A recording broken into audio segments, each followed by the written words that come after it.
ubwo umunyamuziki ukomoka ku mugabane ukomeye cyane wa Amerika gusa kuko afite uruhu rwirabura byabashije kumugora kugira abashe kugira ageze kuri ubu. Yakoze indirimbo nyinshi zitandukanye mu njyana ya dancehall, mu njyana ya reggae, mu njyana ya hip hop ndetse n'izindi nyinshi. Uyu nguyu usibye nako kaza akora akaba afata n'amajwi, ari umukinnyi wa za filime, yerekana imideri ndetse akanayikora. Uyu nta wundi ni Rihanna, icyamamare muri Leta Zunze Ubumwe za Amerika, akaba umwe mu bastar tugiye kurebera hamwe amateka yaranze ubuzima bwe kuri uyu munsi. Ujye kuduha igitekerezo kundi mustar cyangwa ku kindi cyamamare wifuza ko twaza kugeza amateka y'ubutaha. Muri kumwe nanjye Kwihangana Elisa Response. Tariki 20 Gashyantare mu mwaka w'1988 nibwo mu gace ka St Michael i Barbados muri Leta Zunze Ubumwe za Amerika havutse umwana w'umukobwa. Uyu numwe mu bari baje guhindura isi kuko yari kuzaba umuhanzi w'icyamamare ku isi yose.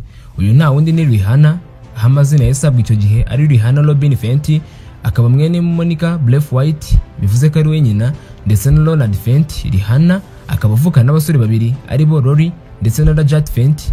Uyu mukobwa ariko akaba afite n'abandi bavandimwe batagiye bahuza ababyeyi bandi bana. Uyu nawe yatashura abanza aho yize St Charles F. Brown Memorial, amaze yisumbuye ayiga Combimie High School. Ageze mu mashuri yisumbuye nibwo yatangiye kubona ko yari afite impano yo kuririmba, maze ahita akorera itsinda ry'abaririmbyi b'abakobwa.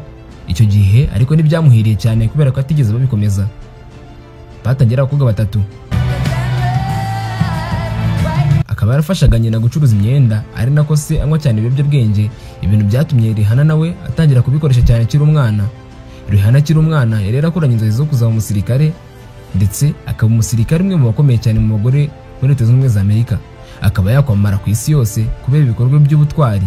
Mu mwaka wa 2003 Rihanna habura kimwe gusa ngo ajye kwiyandikisha mu gisirikare, nibwo inshuti yitwaga Evan Rogers yamubonyemo impano ikomeye yo kuririmba, maze amujyana mu nzu itunganya umuziki, inzu yitwaga Def Jam Record.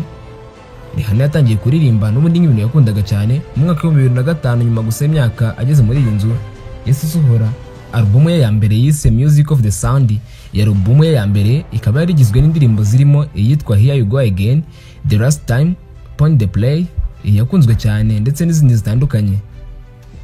Ya album ye ya mbere ikaba yaraje ku mwanya wa gatatu kuri Billboard Hot 100, ibintu byamuzamura imbaraga cyane ndetse binazamura izina rye by'umwihariko muri Leta Zunze Ubumwe za Amerika. Rihanna yakomeje kuririmba indirimbo nziza ndetse indirimbo zizakomeje gukundwa cyane. Mu mwaka wa 2006 yahise ashyira hanze indi album yise Girl Like Me, yakunzwe cyane kubw'indirimbo zitandukanye zari zigize zirimo nka Final Goodbye, Black Love, Ride and Faithful n'izindi. Mu mwaka wa 2007 Rihanna yakoze indi album yitwa Good Girl Go Bad. Iyi album yari indirimbo zakunzwe cyane nka Don't Stop the Music, Take Ball, Disturbia ndetse na Umbrella, indirimbo yamaye by'umwihariko mu gihugu cyacu cy'u Rwanda. Indirimbo ngo ni Umbrella yarajica ibintu. Ibi ngibi byamuheje umwanya wa 9 muri Grammy Awards. Mu mwaka wa 2007 nibwo uyu muhanzi yatangiye gukundwa cyane muri Afrika. Uyu Rihanna mu bihugu bitandukanye byo hirya no hino ku isi yatangiye gukundwa cyane. 2009 Rihanna yaramaze kwigarurira isi yose muri rusange, ndetse uyu mukobwa anamaze gukundwa ku rwego rwo hejuru. Icyo gihe nabwo ntiyacitse intege kuko uyu mukobwa yahise ashyira hanze album yiswe Rated R. Yari indirimbo zaciye ibintu, harimo nk'iyitwa Rude Boy, aho abantu benshi bagize ngo uyu muhanzi yageze ngo arabwira Chris Brown wari umukunzi we, nyuma yuko baramaze igihe gito bashwanye, nyuma yuko uyu muhungu amukubise Chris Brown. Ibi ngibi byose byakomezaga kugenda bizamura izina ry'uyu mukobwa, ari nako akomeza kwamara hirya no hino ku isi, benshi banakomeza gutangarira impano ye. Mu mwaka wa 2010 Rihanna bashyize hanze indi album yitwa Loud. Ya album igiye hanze yari igizwe n'indirimbo uyu mukobwa yitatse cyane.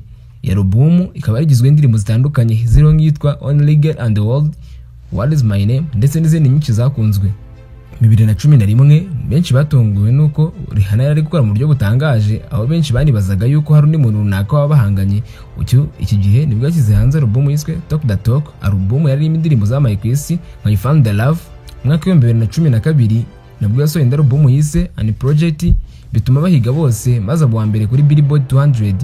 Iyi album ikaba yaraje iri indirimbo zakuriye amateka y'uyu muhanzi nka Diamond, ngira ngo murayizi cyane, Live Your Life yakoranye na T.I. ndetse aha hari hanariho indirimbo abantu hafi ya bose bamenye ariyo yitwa Love the Way You Lie, indirimbo yakoranye n'umuraperi Eminem. Nyuma yo kurebera hamwe ibikorwa bitandukanye bya muzika kuri Rihanna, reka mu kanya gato cyane tuze tunagaruka turebera hamwe byinshi ku buzima bwe.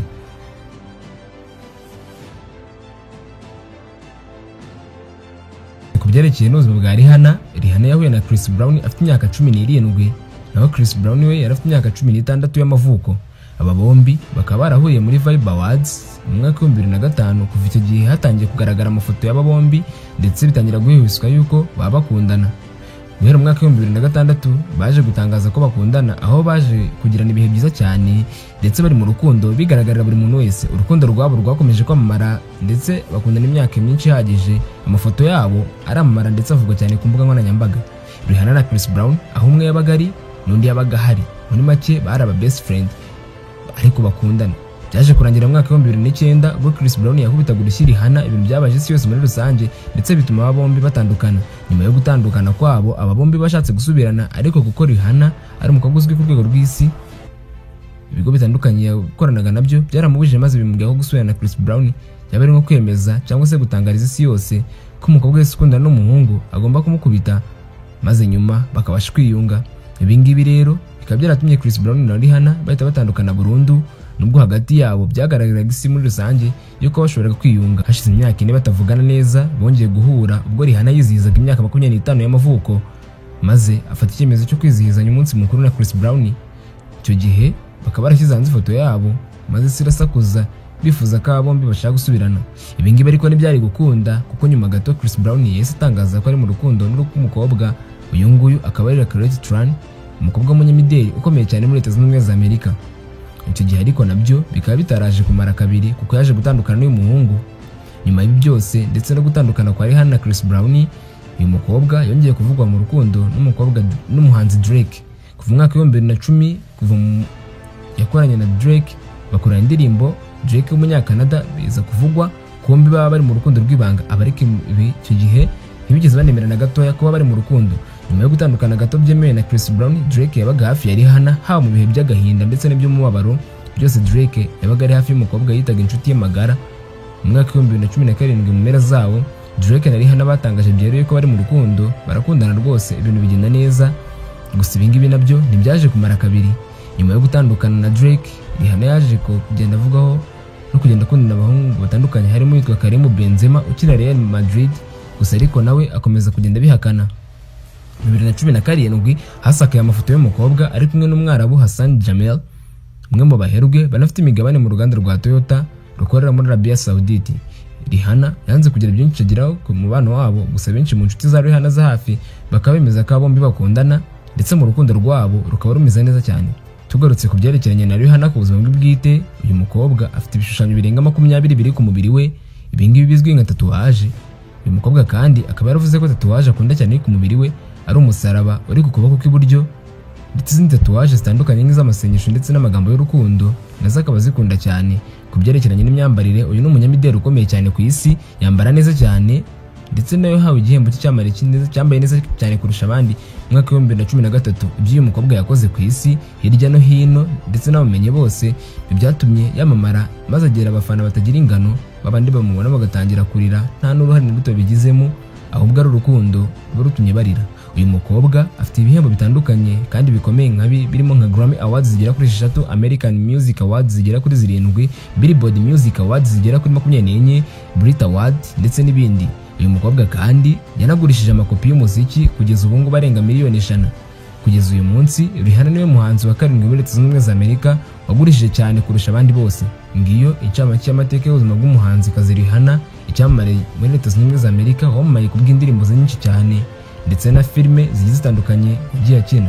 Tugitekerezo ku wundi muhanzi cyangwa se ku kindi cyamamare wifuza ko twazakubwiraho gutaha, ndanagushimiye cyane we twabanye, kubwira yuko wari kumwe nanjye kwihangana Elisa Ponce. Ntibutse gukora subscribe, usharinge nimba wanyuzwe n'iki kiganiro.